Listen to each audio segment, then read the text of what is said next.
의미를 가지고 있습니다. 일찍이 신채호 선생은 역사를 잊어버린 민족은 미래가 없다 그랬습니다. 특히 복귀 섭리의 선두주자로서 이제 천일국을 완성해야 될 우리 식구님들에게는 그 한많은 6천년의 복귀 섭리 역사가 우리들 속에 생생하게 기억을 해야 됩니다.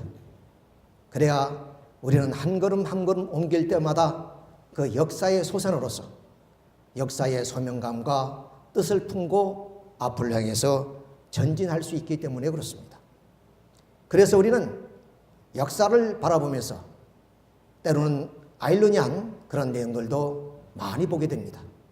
우선 우리는 한 장면을 동시성을 살펴보도록 하겠습니다. 미국의 16대 대통령 에브라함 링컨과 32대 대통령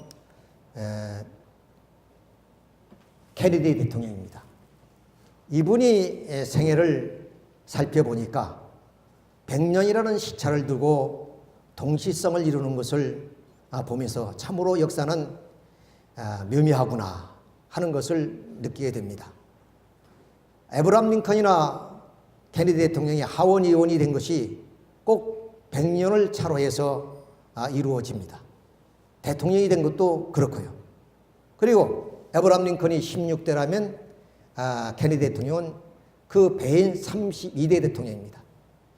그리고 이 두 분이 돌아가실 때 바로 머리에 총알을 맞고 숨졌습니다. 두 분 다 똑같은 현상이 벌어집니다. 그리고 죽는 날이 바로 금요일이었습니다. 그리고 그가 총에 맞아서 죽을 때 두 부인이 함께 하고 있었다 하는 사실도 이런 동일성을 갖추고 있습니다. 또는 암살 장소가 에브라함 링컨은 포도국장이라면 케네디 대통령은 포도 자동차에서 사망을 했습니다. 그리고 또한 암살의 도주자가 부수는 극장에서 창고로 도주했는데 바로 오스왈드는 창고에서 극장으로 도망을 가는 그러한 동일성을 우리가 볼 수 있습니다. 또 부통령도 앤드루 존슨인데 바로 밀턴 존슨으로 생년월일이 100년을 두고 똑같은 차이를 두고 있습니다. 그리고 암살범 존 오크 브루스는 1839년생인데 바로 리 하비 오스왈드는 1939년생입니다. 100년을 차이로 두고 있는 것을 볼 수가 있습니다. 또 에브라함 링컨의 비서가 케네디였다면 케네디 대통령의 비서는 링컨입니다. 이런 좀 동시성을 보면서 역사는 참으로 기괴하고 오묘하고는 그런 느낌을 갖게 됩니다. 과연 우리는 역사를 무엇이라고 얘기할 수 있겠습니까? 역사를 얘기할 때 많은 사람들은 과거라고 생각합니다. 그렇지만은 에드워드 칼이 하는 말을 보면 역사가 무엇이냐 하는 말에 현재와 과거의 끊임없는 대화라고 얘기를 합니다. 다시 말하면 그가 역사란 무엇인가 하는 책 속에 대답하기를 현재 살고 있는 사람 역사가들은 끊임없이 과거를 해석한다는 것입니다. 그렇기 때문에 역사란 현재와 과거의 끊임없는 대화라고 얘기를 합니다. 이 말은 바로 현재와 과거가 둘이 아니라 하나라는 뜻이고 현재를 통해서 과거를 해석하고 있다는 얘기가 되겠습니다. 자, 그러면 우리는 하나님이 섭리를 무엇이라고 얘기하겠습니까? 원리는 아주 간단 명료하게 해석하고 있습니다. 탕감복귀 섭리라고. 나는 이 단어를 보면서 정말로 가슴이 뛰고 놀라움을 금할 길 없습니다. 어떻게 해서 이렇게 참 아버님께서는 역사 속에나 현재 속에서 단어 하나하나를 이렇게 명쾌하게 해석하고 나왔는지 참으로 놀라움을 금할 길 없습니다. 역사가 무엇이냐는 그 질문 속에 구구절절의 해석이 있지만 참 부모님께서는 역사가 무엇이냐는 그 말 한마디 속에 탕감복귀 섭니다. 이렇게 한마디로 규정을 지었습니다. 아버님은 8개의 챔피언을 가지고 있습니다. 하나님을 가장 잘 아시는 분, 예수님을 가장 잘 아시는 분이라고 당신께서 늘 말씀을 하셨습니다. 그뿐만 아니라 제가 또 메달을 하나 달아드린다면 아마 언어의 마술사라고 할까요? 아마 마술사라면 좀 그렇게 좋은 얘기가 아니기 때문에 다른 말로 표현한다면 언어의 왕자다, 이렇게 말을 붙이고 싶습니다. 예를 들면 복기섭리라는 것. 복기라는 말을 우리가 어떤 사전에도 바라봤을 때 우리가 말하는 그런 의미의 뜻으로서 해석되고 있지는 않습니다. 여러분, 구원이라는 것은 모든 종교가 표방하고 있는 하나의 목표입니다. 예를 들어서 불교에서는 해탈이라 그럽니다. 망상과 번뇌의 세계 속에서 모든 것을 벗어버리는 최고의 그런 가치 세계, 그것이 바로 해탈이라고 얘기를 합니다. 기독교에서는 구원이라고 그러죠. 그런데 우리 원리에서는 복기라는 말로 한마디로 표현을 합니다. 복기라는 말을 쓰기 위해서는 그 전제가 반드시 창조 본연의 세계가 있어야 된다는 얘기입니다. 따라서 우리 통일교회의 원리는 얼마나 위대한가를 우리는 느끼게 됩니다. 창조 본연의 세계를 제시하면서 바로 복기라는 섭리를 말씀할 수 있으니까 말입니다. 이런 사실로 봤을 때 원리에서 말하는 단어 한마디 한마디는 인류 역사 속에 수많은 학자들이 찾아왔던 그런 이야기들입니다. 예를 들어서 하나님을 어떻게 표현하겠습니까? 무소부재하신 하나님, 전능하신 하나님 등등의 많은 수식어들이 따라다닙니다. 그러나 우리 원리에서는 하나님을 뭐라고 표현합니까? 성상, 형상의 이성성상의 중화적인 실체, 딱 한마디로 표현해버립니다. 이만큼 우리 통일논리에서의 단어 하나는 명쾌하게 역사를 깨뜨리고 있고 섭리를 깨뜨리고 있고 우리 뇌리를 깨뜨릴 수 있는 그런 단어입니다. 저는 적어도 이러한 단어 속에 감동과 감화를 느낍니다. 원리를 공부하는 그러한 하나의 재미를 느낍니다. 그래서 오늘은 이 탕감복귀 섭리란 역사가 무엇이냐는 그 질문에 수많은 이야기들이 있지만 원리는 명쾌하게 역사란 탕감복귀 섭리다, 한마디로 표현하는 이 탕감복귀 섭리에 대해서 말씀을 드리고자 합니다. 우리는 역사를 얘기하게 되는 인류의 시원을 먼저 얘기를 해야 됩니다. 물론 우리는 하나님을 믿는 하나님의 자녀로서의 창조를 우리가 얘기를 합니다. 하나님은 인류의 시조인 아담과 헤아를 창조하시고 그들에게 축복해 주셨습니다. 생육하고 번식하여 만물을 주관하라고 말입니다. 따라서 아담과 헤아는 하나님의 인격체를 닮아서 완전한 그런 개체를 이루게 되면 하나님의 축복대로 부부의 인연을 맺고 자녀를 낳아 가정을 이루고 세계를 이룹니다. 이것이 선주권의 세계입니다. 하나님이 주관하고 싶었던 그러한 세계입니다. 만물을 주관하는 말씀처럼 자연과학을 발전시켜서 이 땅 위에 인간이 바라는 이상적 세계를 이룬다면 그 세계가 창조 본연의 세계입니다. 이런 세계는 슬픔도 고통도 없는 본연의 세계이기 때문에 선으로 출발하는 역사가 될 수 있겠습니다.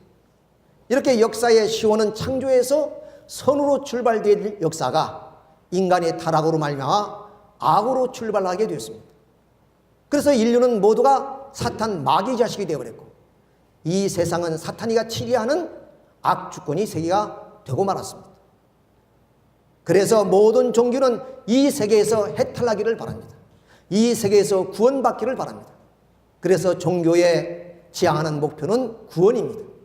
그런데 우리 원리는 이 구원을 복귀라고 한마디로 표현하고 있습니다. 말씀드린 것처럼 복귀는 창조 본연의 세계가 있을 때만이 쓸 수 있는 단어입니다. 창조 본연의 세계를 이야기할 수 없으면 절대로 복귀란 말을 쓸 수가 없습니다. 그래서 오늘 모든 종교는 구원이라는 얘기는 하지만 복귀라는 말은 안 쓰는 이유가 거기에 있습니다. 그러나 여러분, 원리를 보면서 이 복귀라는 단어가 썼다는 것은 가슴 떨리는 얘기입니다. 가슴이 충만한 얘기입니다. 모든 이 번뇌라든가 망상의 세계라든가 해탈이라든가 열반이라든가 이런 모든 단어들이 필요 없습니다. 복귀라는 한마디로 표현될 수 있는 것이 바로 인류의 역사이다. 이렇게 우리가 말씀을 드릴 수 있습니다. 자, 그러면 인류 역사는 선으로 출발하지 못하고 악으로 출발하기 때문에 그 역사의 방향과 목적이 어디냐? 분명히 원리는 그 방향을 창조 본연의 세계로 이렇게 제시하고 있습니다. 이렇게 통일 원리는 역사의 시온과 출발과 과정과 목표를 분명하게 제시해서 인류 구원의 섭리를 담당하고 있습니다. 자, 그런데 이 역사의 기초가 되는 문명은 이 스스로의 어떤 자율성을 가져서 생사의 그러한 자율성에 의해서 생성, 성장, 발전, 쇠퇴, 해체의 과정을 거친다고 역사가들은 얘기합니다. 그래서 문명사는 이렇게 돌고 돌아서 바로 생성하고 성장하고 발전하고 쇠퇴하고 해체하는 과정 속에서 역사가 발전한다는 것입니다. 그래서 수많은 역사가들은 역사는 비록 범위나 정도의 차이는 있지만 지나간 어느 시대의 흡사한 모습으로 반복된다는 것입니다. 그래서 역사는 동령의 나선상을 그리고 있다고 하지만 그 원인이 어디에 있는지는 밝히지 못하고 있습니다. 이와 같이 어떤 시대가 전 시대의 흡사한 모습으로 반복되는 경우 이것을 우리는 섭리적 동시성의 시대다 이렇게 표현을 합니다. 그러면 이런 섭리적 동시성 시대가 왜 생기느냐 하는 이유를 우리는 알아야 됩니다. 복귀 섭리의 궁극적인 목적은 이 땅 위에 메시아를 맞이하는 데 있습니다. 따라서 복귀 섭리의 모든 노정은 이 땅 위에 메시아를 위한 기대를 조성하기 위한 역사이기 때문에 바로 이 복귀 섭리의 목적은 메시아를 위한 기대를 세우는 것이다. 이렇게 말씀을 드릴 수 있습니다. 그런데 이 메시아를 위한 기대를 세우는 하나님의 섭리는 하나님의 섭리로 이루어지는 것이 아니라 하나님의 섭리에 플러스 인간의 책임감을 다할 때만이 그 섭리는 완성하게 되었습니다. 따라서 이 섭리의 중심 인물이나 민족이 그 책임을 다하지 못할 때는 그를 중심한 섭리는 한 시대로 끝나고 맙니다. 그렇지만 하나님의 뜻은 절대적인 것이기 때문에 또다시 다른 인물을 세우셔서 이루시고자 하는 하나님의 섭리를 이루어 나오시게 됩니다. 이때 그 중심 인물이나 민족은 과거의 잘못된 역사를 탕감복해야 되기 때문에 다시 한번 지나간 역사를 반복해서 새로운 역사가 진행되기 때문에 이렇게 동시성이 형성이 된다. 이렇게 말씀을 드릴 수가 있습니다. 그런데 반드시 중심 인물이란 민족은 종적인 섭리를 횡적으로 탕감하기 때문에 종적인 섭리가 부과되어 갈수록, 즉 연장되어서 부과되어 갈수록 횡적으로 세워야 될 탕감조끼는 가중되어 나타난다 하는 사실입니다. 그러므로 섭리적 동성 시대는 완전히 그 내용이나 범위가 상사형을 이루지는 못합니다. 상사형이란 것은 닮음을 의미합니다. 닮음을. 서로가 닮음을 의미한 것입니다. 그러니까 이 반복되는 동시성의 역사이지만은 그 역사가 종적으로 그 탕감 역사가 부과되어 갈수록 횡적으로 세워야 될 탕감 조건이 가중되기 때문에 동시성에 의해서는 똑같은 역사는 반복되지 않는다는 겁니다. 시대와 장소에 따라서 조금의 시대적 또한 하나의 사실적 내용들이 달라질 수도 있다 하는 것을 여러분들이 염두에 두셔서 앞으로의 말씀을 들어주시면 참고가 되실 것입니다. 자, 그러면 하나님의 복귀 섭리의 목적은 이 땅 위에 메시아를 위한 기대를 조성하는 역사입니다. 그런데 인류 역사는 수많은 민족사로 연결되어 있기 때문에 그 수많은 민족 가운데 특별히 하나님은 어떤 민족을 택하셔서 그 민족으로 하여금 메시아를 위한 기대를 조성하는 전형 노정을 걷게 하신다는 것입니다. 그래서 하나님의 섭리를 중심해서 그 선택되어진 민족은 하나님의 섭리를 이끌할 전형 노정을 걸어가기 때문에 그 민족은 바로 천륜의 중심이 되어서 인류 역사를 이끌어가기 때문에 이런 민족을 가리켜서 선민이라고 얘기를 합니다. 따라서 선민의 역사가 인류를 이끌어가는 중심적인 사료가 돼요. 물론 역사에는 이것을 보편사라고 얘기합니다마는 바로 우리 섭리에는 중심 역사라고 우리가 얘기를 할 수 있습니다. 그러면 하나님이 복귀 섭리 시대, 다시 말하면 아브라함에서부터 인류를 구원하시는 복귀 섭리 시대에 이렇게 하나님이 섭리의 중심 민족으로 세워진 민족이 어떤 민족일 것이냐 하는 얘기입니다. 그것은 우리가 알다시피 창세기 말씀을 보면 12장 2절에 너희 애비 친척집을 떠나서 내가 지시하는 곳으로 가라. 내가 너를 큰 민족을 이루고 너 이름을 창대케 하리라고 했습니다. 이미 아브라함을 통해서 큰 민족을 이룰 것을 하나님은 예시하고 계십니다. 그리고 출애굽기 6장 7절에는 너희는 나의 백성이고 나는 너희 하나님이니 애굽에서의 고통의 멍에를 벗겨드린 여호와 하나님이라 그랬습니다. 하나님은 직접 이스라엘 민족에 너희는 나의 백성이라고 얘기하십니다. 그리고 신명기 7장 6절에는 너희는 여호와 하나님의 백성이라 만민 중에 너희를 자기 기업의 백성으로 삼으셨다 그랬습니다. 이것으로 봐서 복귀 섭리 시대에 여러분 이 중심 민족은 이스라엘 민족이다라는 것을 우리가 알 수 있습니다. 따라서 이스라엘 민족의 역사를 우리가 살펴보게 되면 하나님이 인류 구원의 중심 역사가 어떻게 펼쳐나왔는가 하는 것을 우리가 쉽게 이해를 할 수 있다는 얘기예요. 그래서 이스라엘 민족사는 이미 구약 성서에 자체가 이스라엘 민족사입니다. 그 이스라엘 민족사를 우리가 한번 살펴보게 되면 바로 하나님이 복귀 섭리 시대에 어떻게 인류를 구원해 나오셨는가 하는 것을 자세히 알 수가 있다는 얘기가 되겠습니다. 자, 그래서 구약 성서를 보면 창세기, 출애굽기, 레위기, 민수기, 신명기, 율법서 5권입니다. 역사서는 사사기, 룻기, 사무엘상하, 열왕기상하, 역대기상하, 에스라, 느헤미야, 에스더까지 12권입니다. 신문서는 욥기에서 아가까지 5권이고 예언서는 이사야에서 말라기까지 17권으로서 모두 합쳐서 39권으로 되어 있습니다. 이것을 지금부터 한번 살펴보면은 하나님이 복귀 섭리 시대에 이 땅에 메시아를 보내기 위해서 어떤 처절한 역사를 엮어져 나왔는가 한 것을 우리가 알 수가 있다는 얘기예요. 자, 그래서 한번 이 복귀 섭리 시대의 역사를 한번 조명해 보도록 하겠습니다.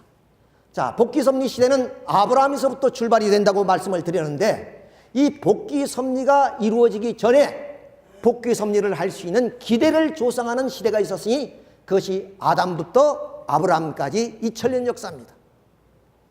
하나님은 아담 가정이 타락하자 아담 가정에서부터 이 땅에 메시아를 보내기 위한 섭리를 펼칩니다. 자, 그래서 아담 가정에서 가인과 아벨로 하여금 헌제를 하려 했지만 가인이 아벨을 살해함으로 인해서 아담 가정에서 메시아의 기대를 세우지 못하기 때문에 1600년을 연장해서 노아 가정에서 메시아를 위한 기대를 세우려 했지만 함의 타락으로 말미암아 그 뜻이 좌절됩니다. 그래서 3대 아브라함까지 연장이 됩니다. 근데 아브라함 때는 3대만이기 때문에 반드시 이뤄야 될 원리적인 조건이 있었기 때문에 더 이상 연장될 수가 없어요. 그래서 아브라함은 100세에 난 이삭을 헌제드리는 그런 모험을 하십니다. 여기에서 아브라함은 절대적인 믿음과 충성을 가지고 하나님께 맹세했기 때문에 하나님은 이삭의 헌제를 받으시고 만족하셨습니다. 그리고 이런 아브라함의 그런 성적 기대에 의해서 이삭과 야곱을 통해서 이제는 이 종적인 섭리를 종으로 된 횡적인 탕감복귀 섭리를 통해서 이렇게 펼쳐나갔어요. 그래서 이 야곱의 이삭과 그리고 야곱의 그런 떡과 팥죽으로 물론 장자 기업을 붙는 120년, 그리고 야곱이 축복을 받아서 하란 땅에 갈 때까지 40년, 하란 땅에서 21년 고역살이하는 그런 기간, 돌아와서 그리고 아브라함의 실수로 말미암아 그 가족이 탕감의 길을 걸어가야 될 애굽까지 간데 40년의 역사 속에서 바로 이 복귀 기대 섭리 시대가 완료가 됩니다. 이런 기대가 있었기 때문에 하나님은 복귀 섭리를 하실 수 있었다는 거예요. 복귀 섭리가 그냥 세월만 흘러서 된 것이 아니라 이런 처절한 역사의 기대 후에 하나님은 수많은 사람 가운데 바로 믿음의 조상인 아브라함을 부르셨던 거예요. 예, 그 아브라함의 후손 야곱이 12자식과 70가족의 애굽으로 들어가서 아브라함의 상징 헌재 실패를 탕감복귀하는 역사를 거치며, 그러다가 400년의 탕감의 역사가 끝날 무렵에 민족적인 지도자가 탄생합니다. 그분이 모세예요. 그러니까 애굽고역 400년은 탕감복귀 역사니까 아담부터 노아까지 4600년을 형상적 동성시로 탕감복귀하는 역사다. 그러니까 역사라는 것은, 역사가 무엇이냐? 현재와 과거의 끝없는 대화다. 그 얘기가 무엇입니까? 섭리로 봤을 때는 탕감복귀 섭리다, 그 말이죠. 그러니까 과거를 묻어두고 갈 수 없습니다. 과거를 청산하고 가야 돼요. 그래서 애국고역을 통해서 1600년의 역사를 탕감복귀하는 그런 섭리를 펼치게 됩니다. 그럼 민족적 지도자 이 모세가 바로 하나님의 부름을 받아가지고 어떻게 이스라엘 민족을 이끌고 나왔느냐? 바로 에집트의 람세에서 출발해가지고 40년의 광야 노정을 거쳐가지고 바로 가나안 땅으로 들어갑니다. 이런 가나안 땅으로 들어가는 과정 속에서 이 출애굽을 했던 1세들은 다 죽고, 광야에서 태어난 2세들을 중심해서 여호수아와 갈렙을 중심해서 가나안 땅에 들어갈 때, 그 가나안 땅에 들어가서 12지파가 땅을 분배해서 살아야 되는 그런 하나의 과정이 남아져 있습니다. 그때 돼야 바로 이 모세를 중심한 이스라엘 민족의 지도자들이 여리고성 맞은편 요단강 동쪽에 있는 모압 땅에서 이 땅을 분배합니다. 이렇게 분배를 해요. 그런데 이상하게도 12지파하고 야곱의 12자식이 순서가 좀 다릅니다. 이걸 눈여겨볼 필요가 있어요. 참고로 제가 말씀을 드리는 건데, 자, 12자식은 루벤 장자에서 뭐냐면 차자, 뭐냐면 베냐민까지 이렇게 12자식입니다. 근데 지파로서는 여기에 뭐냐면 레위 지파가 없습니다. 레위 지파는 제사장 지파이기 때문에 빼었어요. 그래서 각 지파에 가서 제사장 역할만 하는 겁니다. 그 다음 요셉 지파가 없습니다. 그것은 특별히 요셉이 공적이 많아서 요셉의 두 아들 에브라임과 므낫세를 뭐냐면 거기다 앉혀놓은 거예요. 공적이 많으니까. 그래서 12지파를 만듭니다. 12지파를 만들어서 모압 땅에서 바로 이 12당을, 가나안 땅을 12개로 쪼개가지고 여기에 들어가는 거예요. 이렇게 해가지고 결국에 이스라엘 민족이 가나안 땅 7족을 물리치고 가나안 땅에 들어가서 사는 시절이 바로 사사시대 400년입니다. 이 사사시대 400년은 바로 노아로부터 아브라함까지 400년을 형상적 동성시대로 탕감복귀하는 역사예요. 그런데 이 시대에는 어떠냐면 그 이스라엘 민족이 주위에 에집트 왕국, 그리고 고대 바벨로니아 왕국, 아시라 왕국, 이런 거대한 제국이 있어서 늘 시달림을 받고 있었습니다. 그래서 이스라엘 민족이 하나님께 우리도 왕국을 만들 수 있는 왕을 달라고 요구를 합니다. 그래서 선지자 사무엘이 사울에게 기름을 부어서 아브라함 이후 800년 만에 이스라엘 민족은 왕국을 세우게 되죠. 그 첫째 왕이 바로 사울왕입니다. 그러나 사울왕이 하나님 뜻 앞에 순종치 아니함으로 다윗으로 이어지고 솔로몬으로 이어집니다. 그런데 이것을 우리는 통일왕국 시대라는데, 이 통일왕국 시대의 이상이 무엇이냐? 그것은 모세가 이스라엘 민족을 이끌고 가나안 땅에 들어올 때 성막을 이제 중심엔 이상이 성전을 중심으로서 그 이상을 펼쳐야 될 그런 것이 바로 통일왕국 시대예요. 그러니까 이런 통일왕국 시대의 성전을 중심해서 왕국을 이루었다면 이 기대 후에 메시아가 와서 메시아 왕국을 만드는 겁니다. 이때 메시아가 와야 되는 겁니다. 이때 메시아가 와야 되는 겁니다. 그런데 결국에 다윗 땅이 성전을 지으려 할 때 하나님이 다윗에게 말합니다. 너는 피를 많이 흘려서 안 된다는 겁니다. 그래서 너희 아들들의 성전을 지으려 해서 솔로몬 왕이 성전을 짓습니다. 그런데 이 솔로몬 왕이 타락하기 시작해요. 역사자 칼라히 하는 말이, 고난을 이기는 사람이 100명이라면 풍요를 이기는 사람은 한 사람도 없다 그랬습니다. 사람이 어려우면 어려울 만큼 그 고난을 다 극복해 나가지만 풍요로우면 부패하고 타락하기 쉽습니다. 바로 솔로몬도 바로 모압의 여인, 암몬 여인, 시돈의 여인, 에이토의 여인, 궁녀가 300명이고 후궁이 700명입니다. 3천 궁녀 못지않게 그렇게 화려한 생활을 합니다. 그리고 솔로몬은 저 시돈의 아사건 신상을 모시고, 그리고 모압의 다미곤을 세우고, 또 암몬 후손의 신 밀곰을 신으로 모시고 살아요. 요 하나님을 버리고. 그래서 하나님께서는 이 솔로몬에게 하는 말이, 너는 나의 율례와 법도를 지키지 아니하므로 이 나라를 너희 신복에게 넘기겠다 그럽니다. 그러나 너희 애비 다윗과 예루살렘을 위해서 한 지파를 남기겠다. 그것이 유대 지파예요. 유다 지파. 이렇게 해서 이 나라가 분열이 되는데, 일단 이 솔로몬은 하나님의 성전을 건축해서 하나님께 봉헌을 합니다. 이것까지는 효자였어요. 그런데 말씀드린 것처럼 풍요로워지기 시작하니까 부패하고 타락하기 시작해요. 자, 그래서 이 나라가 남북조로 분립되는데, 왜 이 나라가 남북조로 분립되느냐? 바로 이 솔로몬 왕의 신복인 누밧이라는 사람이 있습니다. 신하가. 누밧이 아들이 여로보암입니다.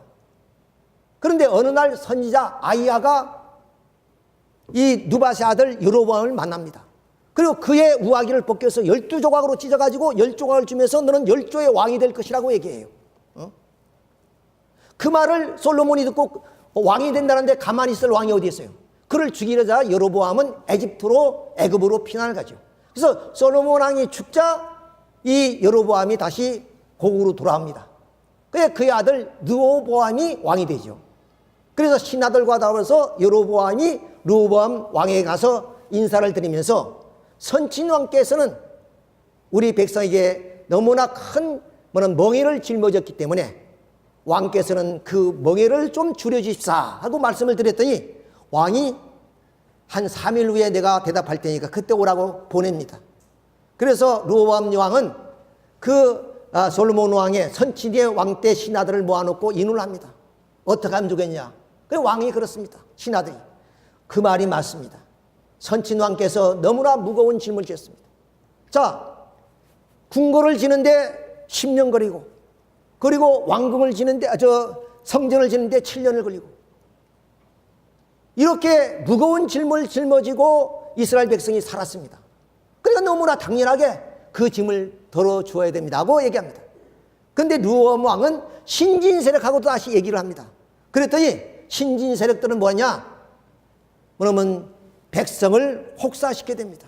더 무거운 멍에를 짊어져야 됩니다.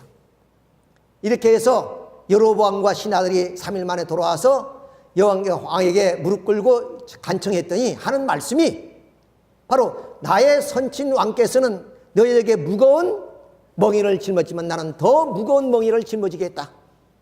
그리고 우리 선친께서는 채찍으로 너를 다스렸지만 바로 너희들은 내 정갈로 다스리겠다. 이렇게 하자 그 여로보암과 그 무리들이 힘을 모아서 북쪽 이스라엘로 가버립니다. 이것이 남북쪽 분립의 동기였어요. 그래서 바로 이 예루살렘을 수도로 하는 남주 유대와 사마리아를 수도로 하는 북쪽 이스라엘로 나눠집니다. 근데 그 10지파가 갑니다. 그러니까 원래 예언은 한 지파를 남겨놓기로 했는데 11지파가 갔어요. 11지파가. 근데 이 베냐민 지파가 갔다가 돌아옵니다. 그래서 이 남조 유대는 2지파고 북조 이스라엘은 10지파로 나눠지게 되는 거예요. 이렇게 해서 이 남북조 분립 시대가 오는데, 이 남북조 분립 시대의 북조 이스라엘이 바로 이 초록색입니다. 그리고 남조 유대는 이 보라색이죠. 보이죠? 자, 그러면 이 남북조 분립 시대는 야곱이 축복을 받을 때까지 40년을 형상적 동시성시로 탕감복귀하는 시대예요. 그리고 북조 이스라엘은 722년 사르곤 2세에 의해서 아시라 왕에게 망합니다. 260년 만에. 근데 남주 유대도 이 북조 이스라엘의 영향을 받아가지고 392년에 그러면 망하게 돼요. 그건 누구한테? 바빌로니아에게 망해요. 바빌로니아에. 자, 바빌로니아에 끌려가서 70년 동안 포로 생활하다가 이 바빌로니아가 페르시아에게 망합니다. 그래서 페르시아에서 해방이 되어지는데 지도를 한번 살펴보도록 하겠습니다. 이것이 바비로니아 땅이에요. 아시리아입니다. 아시리아. 그 아시리아는 북쪽 이스라엘을 멸망시켜요. 근데 이 아시리아라는 나라가 바비로니아에게 망합니다. 그래서 이 바비로니아는 남은 남주 유대를 멸망시킵니다. 그래서 여기에 장인, 귀족, 그리고 왕들을 끌고 와요. 이렇게. 그런데 이 바비로니아가 100년을 못 채우고 누구에게 망하냐면 페르시아에게 망해요. 그래 페르시아의 왕 고레스에 의해서 그들이 뭐냐면 고향을 떠났다가 다시 돌아오는 그런 과정을 거치게 되죠. 이게 돌아와요. 이것이 그럼 유대 민족이 포로되어서 귀환하는 기간, 이걸 전체를 합쳐서 210년이라고 이렇게 표현을 합니다. 210년의 그런 역사에서 바로 말라기 선지자가 탄생하지요. 말라기 선지자가 이 땅에 오셔서 그 두려운 날이 임할 것이다. 주님이 이 땅에 오실 것이다. 메시아가 이 땅에 올 것을 예언합니다. 자, 그러면 이 땅에 메시아가 오기 위해서는 어떤 준비가 필요하겠습니까? 물론 모든 것이 다 준비였습니다만 사천년 복귀의 종적인 섭리를 횡적으로 일시에 탕감복귀하기 위해서는 바로 이 사천년을 횡적으로 탕감복귀하는 기간이 남아있으니 이것이 메시아를 위한 기대인 메시아 강림 준비 시대 400년이에요. 400년. 그래서 말라기 선지자 이후 400년 만에 예수 그리스도가 탄생합니다. 그러면 이 땅 위에 하나님이 독생자 메시아가 탄생하는데 아무런 준비도 없이 탄생하시겠습니까? 물론 지금까지 모두가 준비의 과정이었지만 이 시대를 통해서 완벽하게 이스라엘 민족이나 인류 앞에 오신 그리스도가 메시아라는 것을 알려주기 위한 모든 외적인 섭리를 철저하게 준비하시게 됩니다. 그것이 바로 우리는 팍스 로마나입니다. 아까 말씀드렸던 이 페르시아가 알렉산더 대왕한테 망합니다. 10년 만에 망해요. 10년 만에. 자, 그래서 이 알렉산더 대왕이 33세에 죽는데 그 유장들에 의해서 헬레니즘 제국이 형성이 돼요. 그래서 이 그리스 반도에는 바로 이 마케도니아 왕국, 이 시리아에는 시리아 왕국, 그리고 에집트에는 프톨메 왕조가 생겨요. 이때 그러면 로마의 마지막 그럼 그 안토니우스 장군이 하고 옥토비아 장군이 여기에서 전쟁을 해서 이 에집트 왕국이 무너져요. BC 30년에. 그래서 이 모든 제국이 어디로 가느냐? 유명한 근대 역사의 아버지라는 랑케가 하는 말입니다. 그분이 인류의 모든 역사는 로마와 같은 호수로 빨려 들어갔다 그랬습니다. 그리고 근대 역사는 로마에서 흘러나왔다 그랬어요. 자, 그러니까 아시리아 제국, 바비로니아 왕국, 페르시아 제국, 헬레니즘 제국, 이것이 로마로 다 빨려 들어갔어요. 그래서 로마가 천하를 통일합니다. 그래서 모든 길은 로마로 간다 그러지 않았어요? 그래서 이 로마가 세계를 통일하고 그 로마가 멸망하면서 어디냐? 중세 시대를 거쳐서 근대 사회로 발돋움하게 되는 거죠. 자, 이렇게 해서 결국에 이 로마로 들어간 그때 예수 그리스도가 탄생하죠. 자, 그러면 이 예수 그리스도가 이 로마라는 배경을 통해서 탄생하는 과정을 한번 자세히 살펴보면 우리는 그때 당시에 로마를 팍스 로마라고 합니다. 팍스 로마라는 말은 무슨 말이냐? 로마의 힘에 의해서 세계가 정평되는 그런 시대를 말합니다. 오늘 이 시대를 팍스 아메리카나 그럽니다. 네, 아메리카라는 힘에 의해서 군사적이든 정치적이든 힘에 의해서 세계가 평정되는 시대이기 때문에 팍스 아메리카나 그럽니다. 예, 당시에 바로 예수님이 탄생할 때는 팍스 로마나였습니다.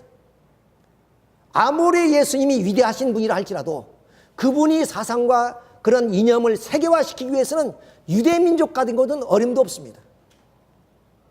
세계를 이끌어갈 수 있는 힘이 있는 정치가 있어야 됩니다. 그것이 로마였습니다. 그러니까 결국 예수님은 유대를 넘고 그리고 이스라엘 넘어서 로마로 들어가면 로마를 중심으로 해서 세계로 뻗어나가는 섭리가 하나님의 그러면 메시아 강림 준비 시대의 전략이었습니다. 그리고 모든 세계는 바로 인도에는 석가, 그리고 동양에는 공자, 히랍에는 소크라테스, 이런 성인들을 보내서 이미 인륜 도덕의 기반을 닦아놓았습니다.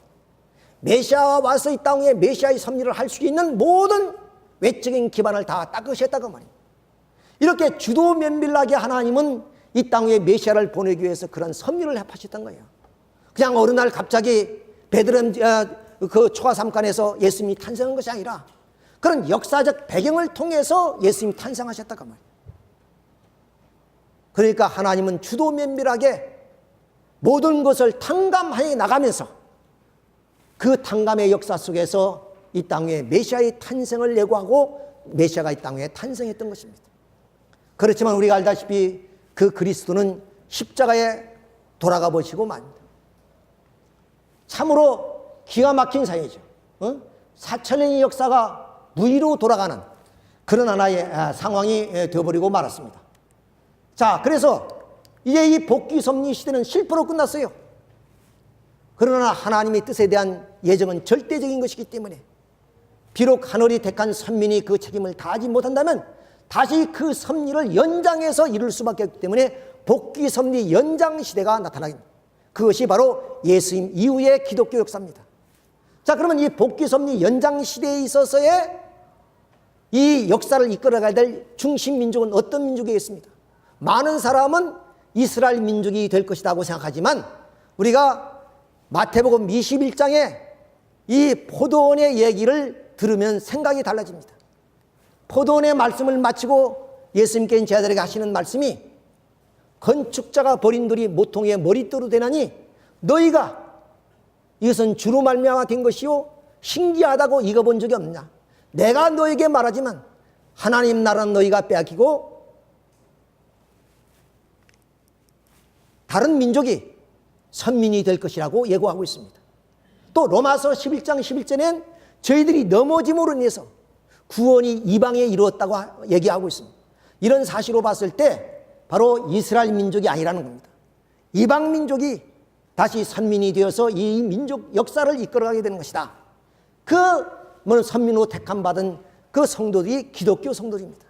그래서 이스라엘 민족을 제1 이스라엘 민족이라면 기독교 성도는 제2 이스라엘 민족이라고 말씀을 드릴 수 있습니다. 그럼 제2 이스라엘 민족의 역사를 살펴보게 되면 하나님의 복귀 섭리 연장 시대에 어떻게 이 땅에 메시아를 위한 기대를 세워 나오셨는가 하는 것을 자세히 알 수 있다는 게 그것이 바로 성경의 신약 역사입니다.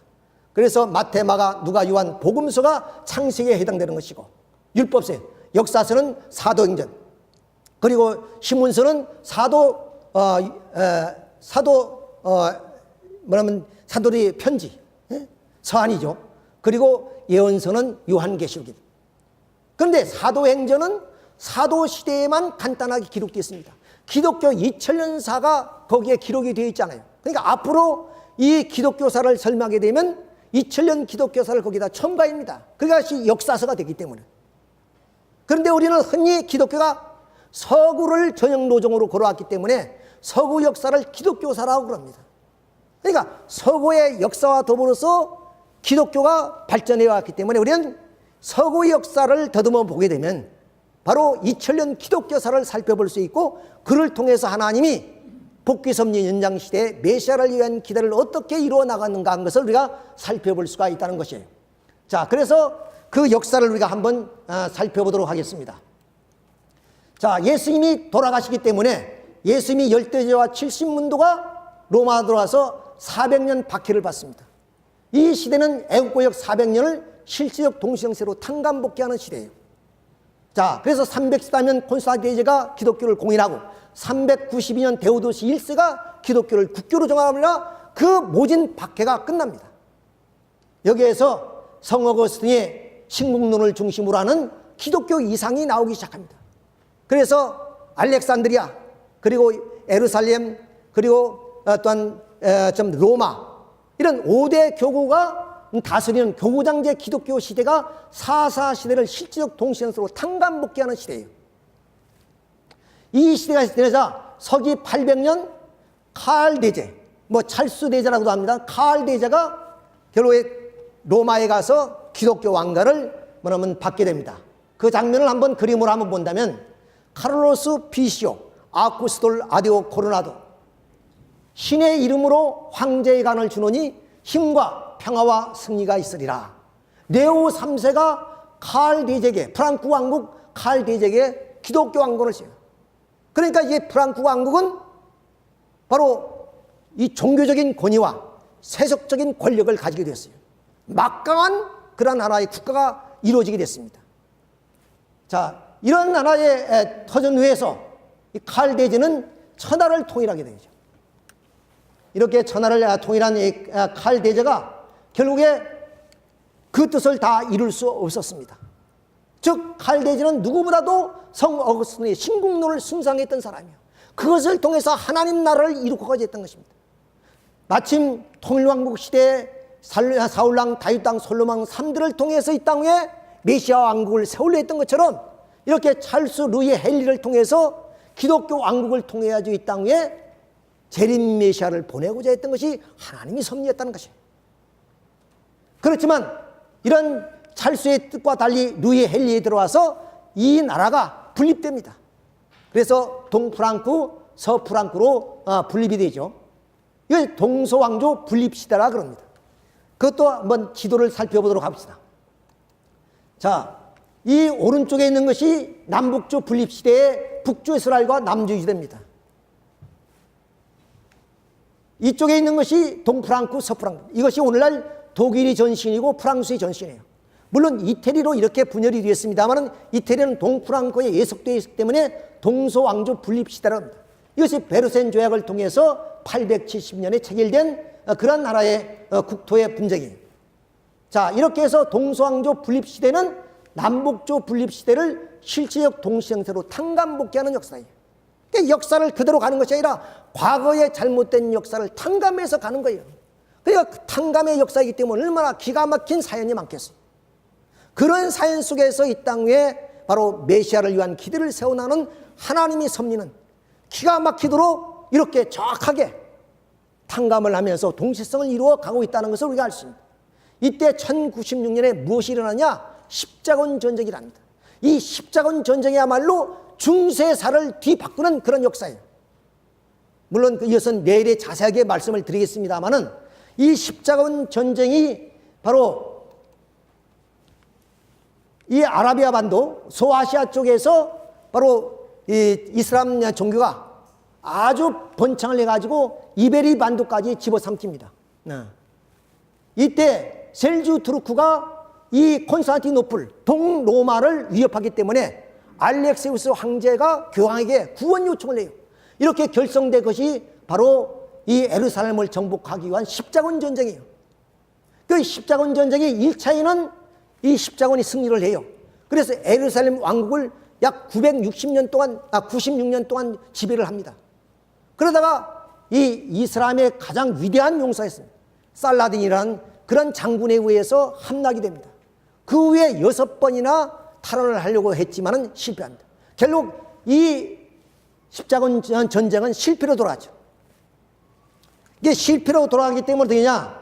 바로 교황권이 권위가 실추되기 시작합니다.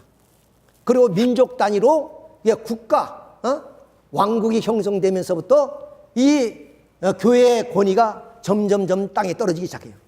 그래서 바로 1309년에 크레멘스 5세가 로마에 있는 교황청이 남불 아비뇽으로 옮기면서 거기 가서 죄수와 같은 생활을 합니다. 돌아올 때까지 1377년인데 그레고리 11세가 돌아올 때까지 약 70년. 그리고 여기에 마틴 루터 종교에 이를 때까지 140년. 그래서 210년은 유대민족 포로 귀환 시대, 210년을 실제적 동시행태로 탕감복귀하는 시대예요. 그러니까 다시 말씀드리면 메시아 강림 준비 시대를 위해서 사철년 복귀 섭리의 종적인 탕감 조건을 횡적으로 탕감 복귀하기 위해서 말라기 후 예수님까지 400년 메시아 강림 준비 시대가 있던 것처럼 인류 역사 6천년의 죄악 역사를 다 탕감하고 최종적으로 재림 메시아를 이 땅에 탄생하기 위해서 루터 이후 400년 횡적인 탕감 기간이 있으니 이것이 바로 재림 메시아 강림 준비 시대다. 이 시대를 거쳐야 이 땅 위에 메시아가 실체적으로 재림하시게 되는 것입니다. 그러면 로마를 중심으로 해서 예수님이 탄생하실 때 이런 외적인 기반을 닦았던 것처럼 바로 이 마틴 루터 이후에 이 르네상스과 종교의 개혁을 통해서 엄청난 변화가 벌어집니다. 자연과학이 발전이 이루어진단 말이에요. 그래서 사상도 변하고 그리고 모든 제도도 변해요. 지금까지 사상이란 건 어떠냐? 신중심적인 그런 세계이기 때문에 뭐냐면 목적론적인 그런 하나의 사관이에요.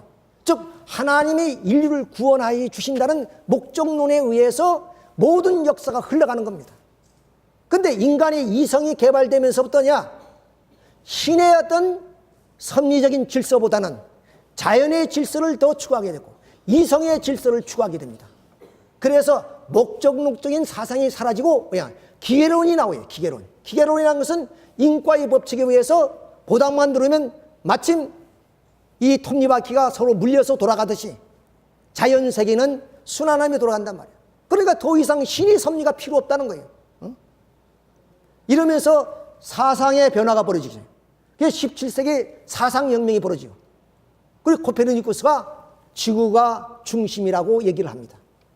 이것을 교황청이 모를 리가 없습니다. 그 정도가 된다면. 그런데 왜 교황청에서는 그것을 굳이 반대했을까 하는 얘기예요. 왜? 지구가 중심이 돼서 태양이 돌아야만이 지구가 중심이 되는 겁니다. 그러면 지구의 중심이 어디 있습니까? 바티칸이 있어요. 예수님을 모시는 바티칸이 있단 말이야. 그러니까 바티칸이 모든 세계의 중심이 되어야 되는데 그 지구가 태양을 중심에서 돈다면 지금까지 이론이 안 맞는단 말이지. 그러니까 교황청에서 극히 그것을 반대할 수밖에 없었다 하는 것을 알 수 있어요. 그렇지만 역사는 도도하게 흐르는 겁니다. 누구도 그걸 막을 수 없었어요. 그래서 사상의 전환을 통해서 18세기는 1789년 프랑스 혁명을 통해서 이 땅에 정치혁명이 벌어집니다. 그것이 바로 오늘 프랑스의 민주혁명이다. 그 다음 19세기의 산업혁명을 통해서 이 자연과학이 발달하면서 급진적으로 세계는 하나의 세계로 글로벌화 돼가고 있는 것이다. 이건 무엇이냐? 이 땅에 메시아가 탄생하면 국경도 철폐되고 그리고 모든 사상도 통일된 하나의 세계를 이루기 때문에 이미 메시아가 오기 전에 그런 외적인 기반이 다 닦아지게 된다는 것입니다. 이런 하나님의 섭리의 기반 위에서 이 땅에 메시아가 오게 되는 것이다 하는 것을 우리가 알 수 있습니다. 그런데 서두에 말씀을 드렸습니다. 인류 역사는 탕감복귀 섭리 역사라고. 그런데 마지막 이 땅 위에 재림주님이 오시는데도 해결하지 못한 것이 하나 있습니다. 세계 기독교가 해결해야 될 예수님의 십자가 사건입니다. 십자가 하나를 떼어내지 못합니다. 십자가는 그것은 사형틀이고 로마의 최고의 형틀입니다. 그거에 의해서 독생자 예수가 무참하게 쓰러졌어요. 그것을 해결하지 않고선 인류 역사를 해결 지을 수가 없습니다. 그러니 칼이 얘기했듯이 현재와 과거가 끊임없는 대화는 현재를 통해서 과거를 청산하고 과거를 해석해 나가는 겁니다. 그러니까 결국에 이 그리스도의 십자가의 사건을 해결하지 않고서는 역사를 다시 전진해 나갈 수가 없습니다. 그것이 바로 2003년에 바로 여러분들이 여기에 동참하신 분도 있을 겁니다. 예루살렘에 가서 예수님의 가시관을 벗겨드리고 거기다 황금면류관을 씌워드렸어요. 그리고 그들을 핍박했던 유대인 그리고 이슬람 기독교 3인 대표가 그분에게 바로 왕관을 바쳤습니다. 이로 인해서 모든 비극적인 역사를 탕감시키고 새로운 출발을 했습니다. 그것이 2005년 5월 5일 여수에서 후천 개벽 시대를 선포한 거예요. 선천 시대는 끝이 나고 후천 개벽 시대가 출발한다고 부모님께서 여수에서 선포를 하신 거예요. 이렇게 후천 개벽 시대가 선포될 수 있었던 것은 모든 역사를 탕감복귀했기 때문에 가능했던 것이다. 그래서 우리 참부모님이 얼마나 위대하시냐.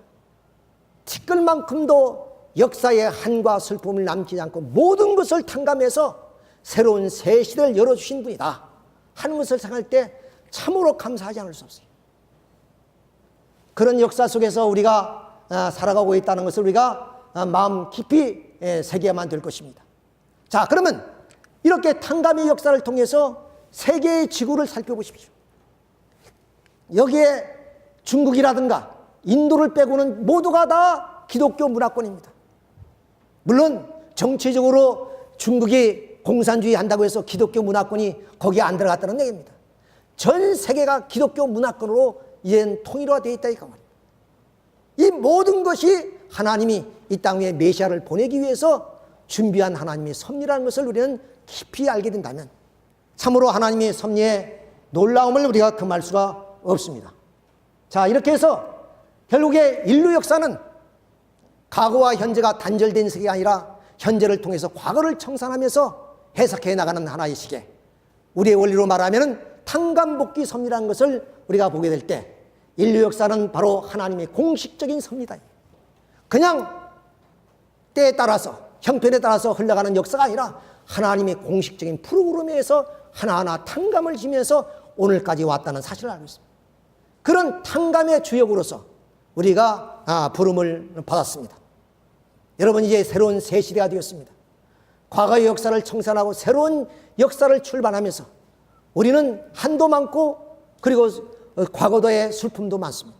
그런 것을 가슴속에 다 용서하면서 새 시대를 향해서 여러분이 함께 가주시기를 바라면서 오늘 강의 말씀을 마치도록 하겠습니다. 여러분 대단히 수고하셨습니다.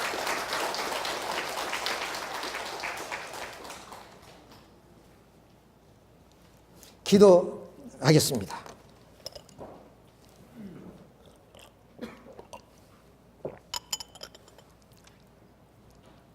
감사하고 고마우신 하늘 부모님, 기막힌 섭리사를 읽어보면서 이 좁은 가슴으로 다 품을 수 없고 이해할 수 없는 일들이 얼마나 많았던가를 생각해 보게 됩니다. 독생자 그리스도가 십자가에 딸리는 처절한 현장을 당신은 목도하시면서 아버지 슬픔과 고통이 얼마나 커졌는가를 우리가 생각해 본다면 우리는 그 역사를 그대로 두고 갈 수 없기에 참부모님께서 모든 역사를 정리해 주시고 탕감의 역사를 종결시킨 가운데 새 시대를 열어주셨습니다. 그리고 당신께서는 그렇게 쓸쓸하게 또한 가셨습니다. 지금도 저희 목전에 계시는 같은 그런 느낌을 저희들은 갖고 있습니다. 그러나 만나뵐래야 만나뵐 수 없는 먼 곳으로 가신 아버님을 생각하면서 당신이 그토록 이루고자 했던 천국의 시대가 이제는 도래했습니다. 모든 것은 저희들의 못으로 남겨져 있습니다. 아버지, 저의 육신이 백골이 되더라도 당신이 남기신 그 유업을 받들어서 승리자가 되고 싶습니다. 가진 것도 없고 배운 것도 없고 또한 저희들이 부족함이 크다 할지라도 저희에게 당신이 유업으로 남겨준 이 마지막 사업을 우리가 우리 몸으로 모든 것을 성취해 그 영광을 아버지 앞에 봉헌해 드려오자 하니 저희들 부족하지만 힘과 용기를 북돋아 주시고 인도하여 주시옵기를 바라곤 합니다. 40일 특별정성 기간에 귀한 말씀을 전해주시는 아버지의 은사 앞에 다시 한번 감사를 드리며 내일도 이 시간 함께 해주셔서 은혜의 시간으로 축복해 주시옵소서. 그리고 돌아가는 발걸음 지켜주시옵소서. 축복 중심 가정 허경한 이름으로 보기 돌려 싸움나이다. 아주